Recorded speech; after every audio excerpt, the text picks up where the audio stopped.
Das beste Casino in Deutschland bietet dir bis zu 2000 Euro plus 225 Freispiele als Bonus für neue Spieler. Eine riesige Auswahl an Topslots, schnelle Registrierung und sofortiger Start. Hol dir deinen Bonus jetzt und spiele mit weniger unnötigem Risiko. Die besten Angebote warten schon auf dich.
Hey everyone, welcome back to the shop. The night is quiet. The only sound is the low electric hum of the old fluorescent lamp hanging above the bench and that deep, familiar smell of dust, oil, and decades-old wood that never really leaves these walls.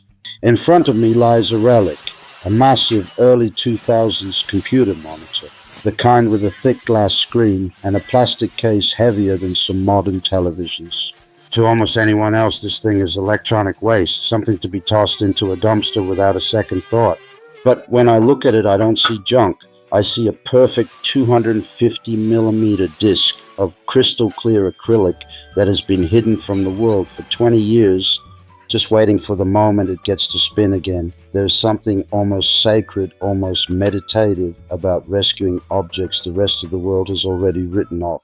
This monitor once sat on someone's desk while they sent their first nervous emails, watched grainy YouTube videos at 360p, laughed at stupid memes, maybe even edited their wedding photos.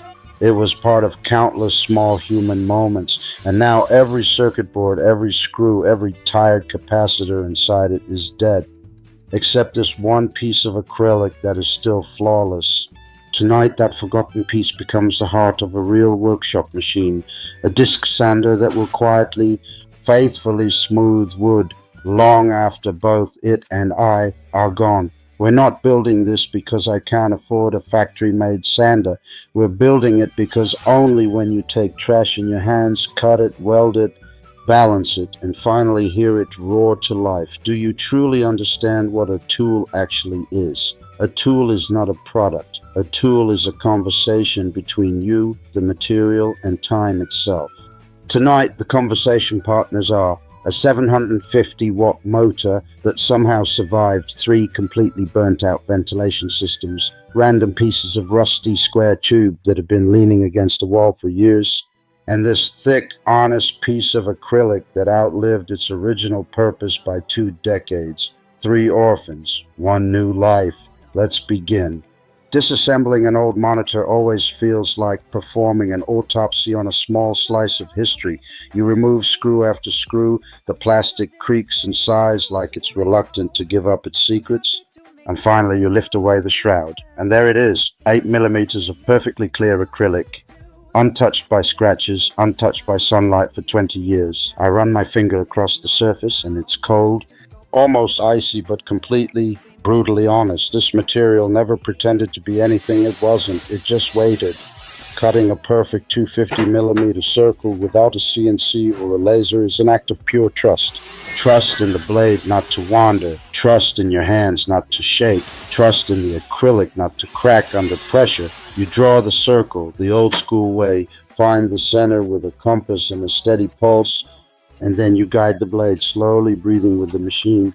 When the disc finally drops free, it lands on the bench with a soft, satisfying thud, the exact sound something makes when it is born for the second time.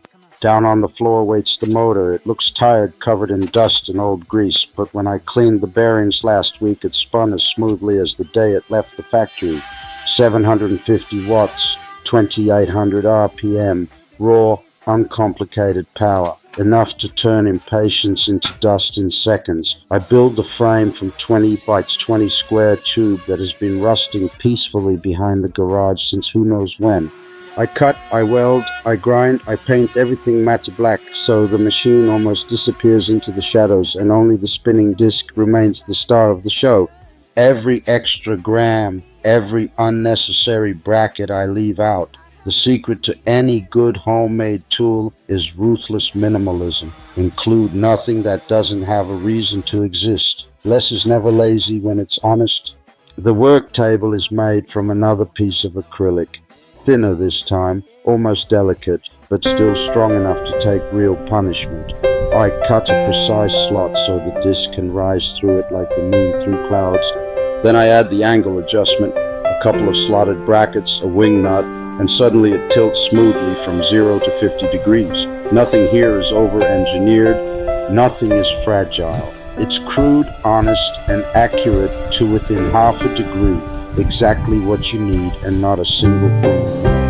Across the entire face of the big disc, I glue industrial-grade hook and loop. When the first sheet of 80 grit abrasive rips onto it, the sound is pure commitment, like tearing open a letter you already know will change everything. Under the table, I weld a simple 50mm dust port aimed directly at the point where wood meets grit. Later, when a shop vac is connected, the storm of sawdust will vanish before it even learns your name. Clean work is respectful work. The first power-up is always the moment of truth. The disc wakes, slowly finds its balance, then suddenly screams into full voice. For a split second, I'm afraid the acrylic will explode into 1,000 shards, but it doesn't. It just sings. I take a rough piece of oak that has been sitting in the corner since last winter and press it gently against the spinning surface. Centuries of growth, storms, sun, and wind disappear in warm golden snow that gets sucked away instantly.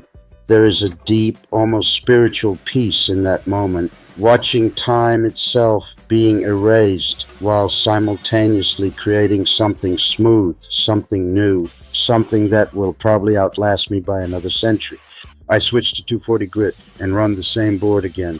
One more pass and the surface feels softer than skin, warmer than skin, alive in a way no piece of fresh lumber ever feels. This machine doesn't simply remove material. It removes noise from life. It removes hurry. It removes every excuse we ever had for doing things halfway. Real smoothness is never an accident. It is thousands and thousands of tiny, deliberate